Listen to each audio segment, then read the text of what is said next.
In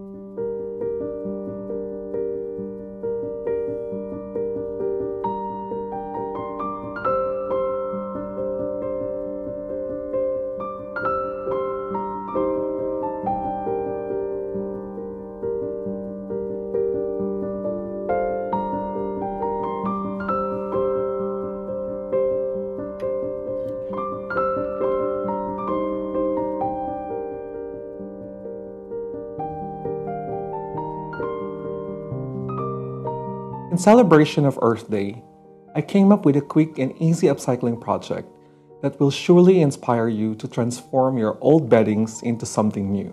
And if you can remember, I did a little upcycling project over a year ago wherein I turned an old pair of leather pants into a Victorian-inspired corset.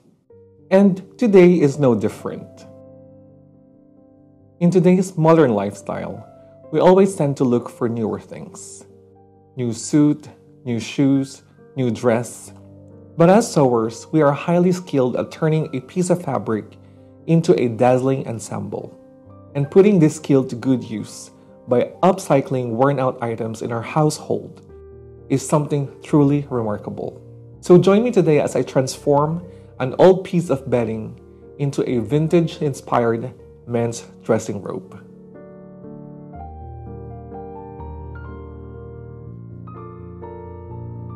As with any other sewing projects, I started by tracing out my pattern pieces from my sewing book called The Gentleman's Wardrobe, Vintage Style Projects for the Modern Man by Vanessa Mooncie.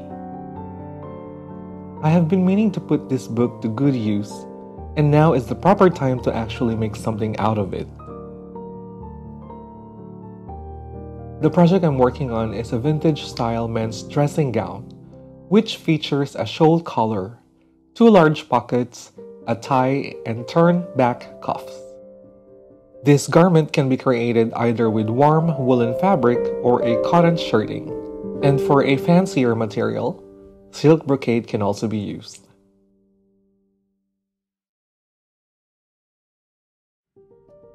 So the pattern pieces consist of 4 large pieces that makes the entire body and few other pieces for cuffs and pockets. And this project requires 4 yards of fabric for a small size, which I think is enough. And I'm hoping that it is enough because I don't want to end up having a lot of leftovers. So all of my pattern pieces were cut, and I'm going to get right on cutting the fabric pieces. But one important thing to point out is the fabric type. So the bedding is almost like a flannel type sort of material. Well, this bedding is perfect for this kind of garment.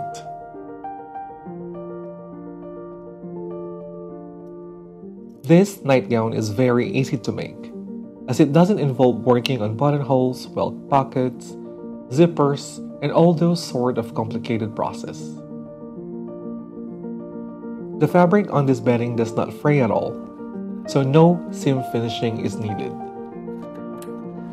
In addition to the main fabric pieces, this project requires interfacing the cuffs. Interfacing is essentially a stiffener for fabric. It helps in giving shape to the garment, as well as stabilize the parts that will be subjected to a lot of stress and tear, such as your zipper openings and buttonholes.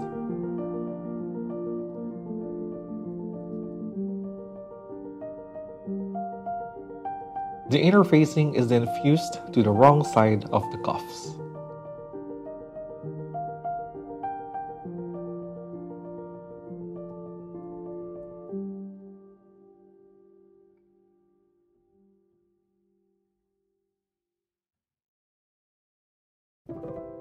I began by stay stitching the pieces that has a lot of curved edges, such as the neck edge, the front pieces, and the upper front facing.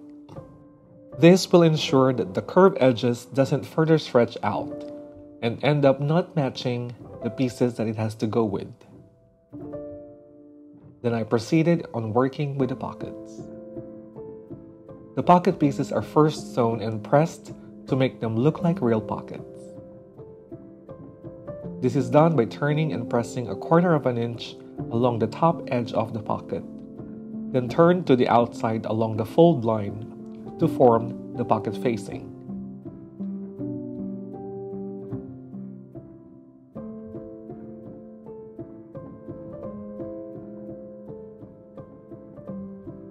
The pocket is then shaped by pressing and trimming the excess seam allowances and stitching it down on the front pieces where the pocket placement should be. All excess seam allowances should be trimmed down to reduce or eliminate bulk on the garment. The fabric type, as mentioned, does not fray at all, so no finishing the seams is necessary. This eliminates a quarter of my sewing time, so I can focus on the actual construction process itself. This is then stitched down along the edge with a straight stitch.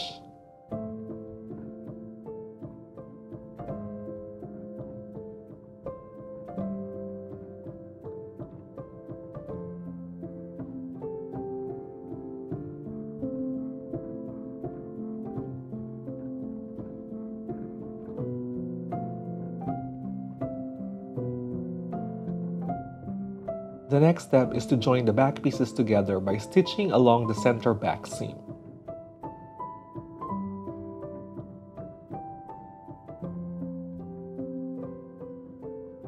The front pieces is then sewn along the shoulder line seam.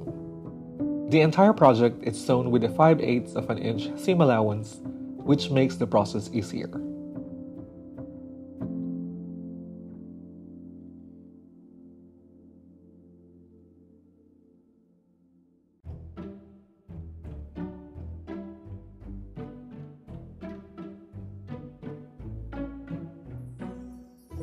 To fully construct the bodies of the garment, I proceeded in sewing the side seams together with right sides to right sides as usual. So friends, this is where we are at so far.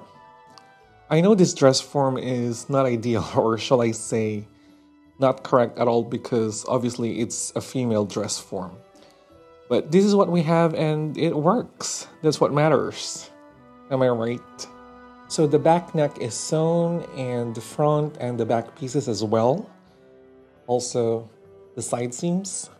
So my next step is to attach the front facing, which is this piece of fabric that will essentially cover the inside of the front bit, so that when the robe was opened, it won't look bare and unfinished. This is standard for all garments that will have a folded front edge called the lapel, which is right here. You will see this mostly in jackets, some shirts, and waistcoats, as well as this nightgown. So let me get this done, and then I will work on attaching the sleeves so that we can see the actual garment.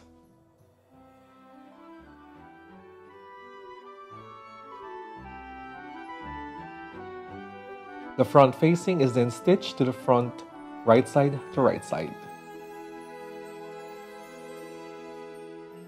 The excess seam allowance is then trimmed and notched to allow the curved edge to lay naturally.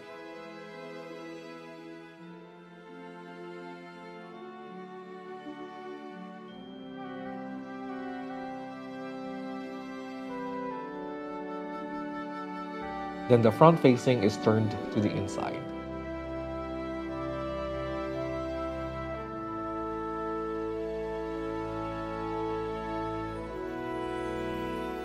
I proceeded in sewing the sleeves, which consist of two pieces, the undersleeve and the upper sleeve.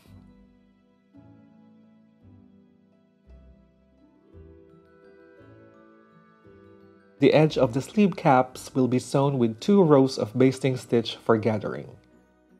This will ensure that the sleeves will fit on the armhole of the garment. Once done, the sleeves are pinned around the armhole, right side to right side, and sewn into place while adjusting for better ease.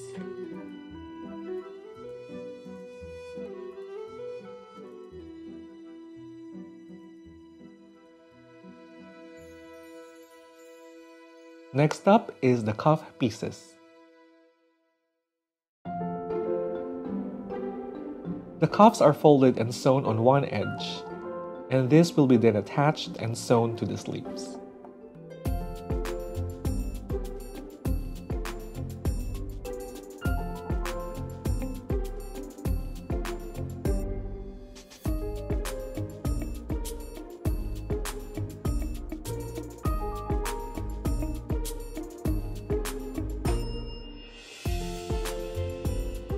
The next step is to create the belt, in which 2 strips of fabric is sewn together and then folded in the center.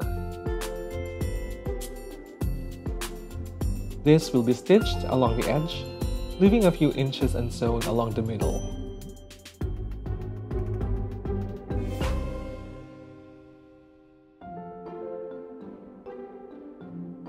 The belt is then turned right side out using a loop turner.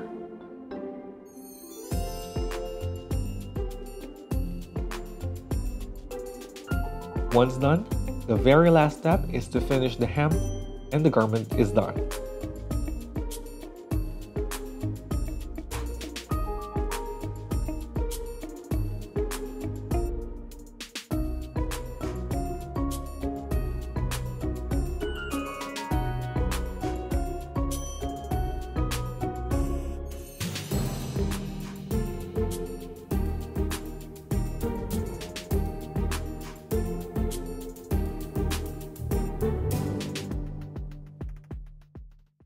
Actually, the last step is to add a little bit of embellishment to the garment.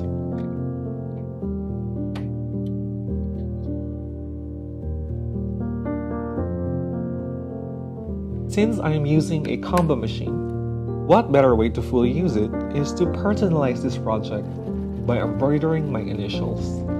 The Brother NV180 is an all-in-one computerized sewing machine which enables you to create an actual garment from start to finish.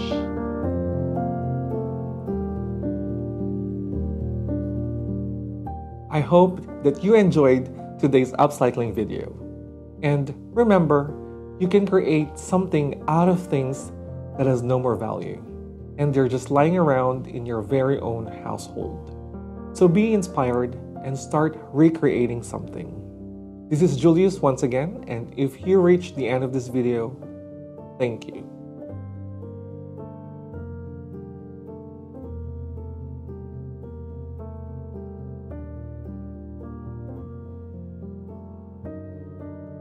From the Brother Middle East and Africa family, Happy Earth Day.